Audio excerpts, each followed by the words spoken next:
কাছাড়ে পুলিশের সঙ্গে মাদক পাচারকারীদের গোলাগুলি। মাদক পাচারকারীর গুলিতে গুরুতর জখম এক পুলিশকর্মী। অসম মণিপুর সীমান্তের জিরিঘাটের দিংলাং বস্তির ঘটনা। গোপন সূত্রের ভিত্তিতে রাতে বস্তিতে হানা দেয় পুলিশ। অবস্থা বেগতিক দেখে গুলি চালাতে শুরু করে পাচারকারীরা। পুলিশকে লক্ষ্য করে বেশ কয়েক রাউন্ড গুলি ছোড়ে তারা। দুষ্কৃতীদের গুলিতে জখম পুলিশকর্মী শরীফ হোসেন কাজী। শিলচর মেডিকেল কলেজে আইসিইউতে চিকিৎসাধীন তিনি। পাচারকারীদের খোঁজে এলাকা জুড়ে তল্লাশি পুলিশের। অপরাধীদের কোনোভাবেই ছাড়া হবে না, মন্তব্য জেলা পুলিশ সুপার সঞ্জীব কুমার শইকিয়ার।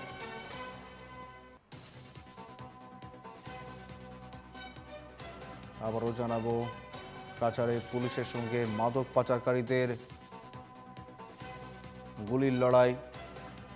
মাদক পাচারকারীর গুলিতে গুরুতর জখম এক পুলিশকর্মী। অসম মণিপুর সীমান্তের জিরিঘাটের দিংলাং বস্তির ঘটনা। গোপন সূত্রের ভিত্তিতে রাতেই বস্তিতে হানা। অবস্থা বেগতিক দেখে গুলি চালাতে শুরু করে পাচারকারীরা। পুলিশকে লক্ষ্য করে বেশ কয়েক রাউন্ড গুলি ছোড়ে তারা।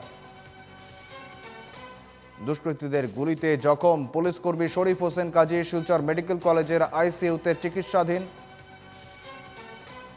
পাচারকারীদের খোঁজে এলাকা জুড়ে তল্লাশি পুলিশের। অপরাধীদের কোনোভাবেই ছাড়া হবে না, মন্তব্য জেলা পুলিশ সুপার সঞ্জীব কুমার শইকিয়ার।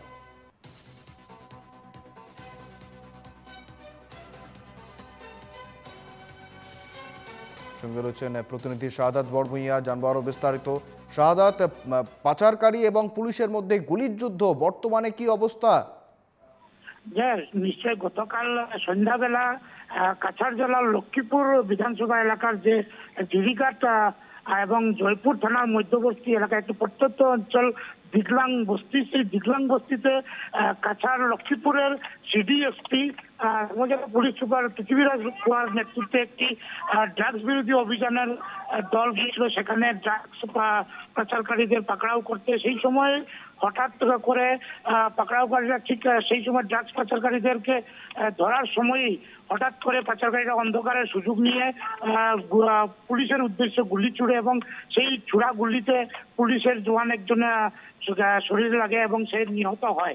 এবং ঘটনাস্থল থেকে অন্ধকারের সুযোগ নিয়ে ড্রাগস পাচারকারীরা সেখান থেকে পলায়ন করে এবং গুলিবিদ্ধ পুলিশ জওয়ানকে সঙ্গে সঙ্গে শিলচর মেডিকেল কলেজ হাসপাতালে নিয়ে যাওয়া হয়। সেখানে বর্তমানে ওনার অবস্থা সংকটজনক বলে জানা গেছে এবং প্রাপ্ত খবর মতে এখন অঞ্চল জুড়ে তীব্র অভিযান চালাচ্ছে কাছাড় পুলিশ।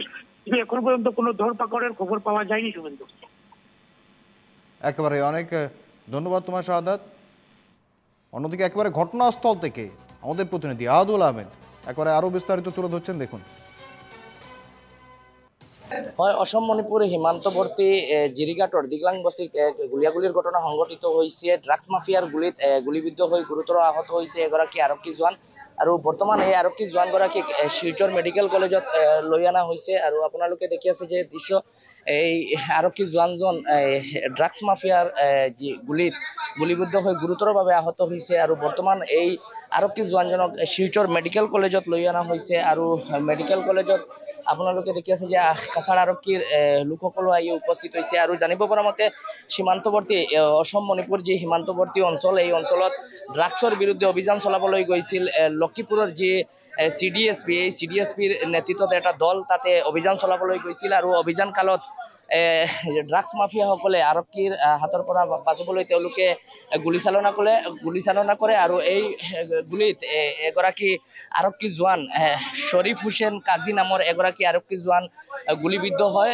আৰু এই ঘটনাৰ পাছত এই আৰক্ষী জোৱানজনক ততাতৈয়াকৈ স্থানীয় এখন হাস্পাতালত লৈ যোৱা হয় আৰু ইয়াৰ পাছত তেওঁৰ অৱস্থা সংকটজনক হোৱাত তেওঁক শিলচৰ মেডিকেল কলেজত প্ৰেৰণ কৰা হয়। আৰু মেডিকেল কলেজত বৰ্তমান এই আৰক্ষী জোৱানজনক লৈ অনা হৈছে। আৰু আৰক্ষী জোৱানজন অসম আৰক্ষীৰ কামাণ্ডো বাটালিয়ন বুলি জানিব পৰা গৈছে। তেওঁৰ নাম শরীফ হোসেন কাজী বুলি জানিব পৰা গৈছে। আৰু কাছাড়ৰ জ্যেষ্ঠ আৰক্ষী অধীক্ষক সঞ্জীৱ কুমাৰ শইকীয়াই জানিবলৈ দিয়া মতে লক্ষীপুৰৰ যি চিডিএছপি, এই চিডিএছপিৰ নেতৃত্বত এটা আৰক্ষীৰ দল, কাছাড় আৰক্ষীৰ এটা দল সীমান্তৱৰ্তী অঞ্চলত জিৰিঘাটৰ দিগলাং বস্তিত ড্ৰাগছৰ বিৰুদ্ধে অভিযান চলাবলৈ গৈছিল। আৰু অভিযান কালত ড্ৰাগছ মাফিয়াসকলে আৰক্ষীক লক্ষ্য কৰি গুলীচালনা কৰে আৰু এই গুলীচালনাত আৰক্ষীৰ এজন লোক কামাণ্ডো বাটালিয়নৰ এজন লোক শ্বৰীফ হুছেইন কাজী নামৰ এজন লোক আৰক্ষীৰ জোৱান গুলীবিদ্ধ হৈ গুৰুতৰভাৱে আহত হৈছে। বৰ্তমান তেওঁক শিলচৰ মেডিকেল কলেজত লৈ অনা হৈছে আৰু সংকটজনক অৱস্থাত তেওঁ চিকিৎসাধীন হৈ আছে। আৰু এই ঘটনাক কেন্দ্ৰ কৰি দেখা গৈছে যে সমগ্ৰ কাছাৰ জিলাত যথেষ্ট চাঞ্চল্যৰ সৃষ্টি হৈছে।